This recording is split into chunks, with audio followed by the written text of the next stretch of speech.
శ్రీవల్లి తనకి ఇంట్లో బాధ్యతలు అప్పచెప్పడంతో నర్మాని, ప్రేమని వేధిస్తూ అన్ని పనులు చేపిస్తూ ఉంటుంది. ఇక ప్రేమకి ఇల్లు క్లీన్ చేయమని చెప్పడంతో ప్రేమ ఇల్లు క్లీన్ చేస్తూ శ్రీవల్లిని తిట్టుకుంటూ ఉంటుంది. ఈ శ్రీవల్లి చాలా ఓవర్ చేస్తుంది. ఒకవైపు ఆ ధీరజ్ అన్న మాటలకి తల పగిలిపోతుంటే మరోవైపు దీని టార్చర్ ఒకటి.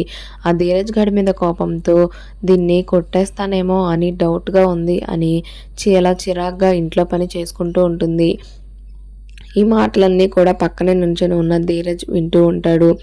ఇక ప్రేమ ఇల్లు బూజు దులుపుతూ ఇంట్లో పని చేస్తూ ఉండగా వాళ్ళ నాన్న ప్రేమని చూస్తాడు. ఇంట్లో నుంచి బయటకు వెళ్తూ ఉన్న వాళ్ళ నాన్నకి ప్రేమ పనులు చేస్తూ కనిపిస్తూ ఉంటుంది. ఇక అక్కడే నుంచొని ఉన్న వాళ్ళ నాన్న ప్రేమతో ఇప్పటికైనా నా మాట విను, మన ఇంటికి వచ్చేసేయ్ అని ప్రేమకి చెప్తాడు. ప్రేమ చాలా ఎమోషనల్ అవుతుంది. ప్రేమతో వాళ్ళ నాన్న ఇలా చెప్పడాన్ని ప్రేమ వాళ్ళ అత్తయ్య అలాగే ధీరజ్ అక్కడే నిల్చొని వింటూ ఉంటారు.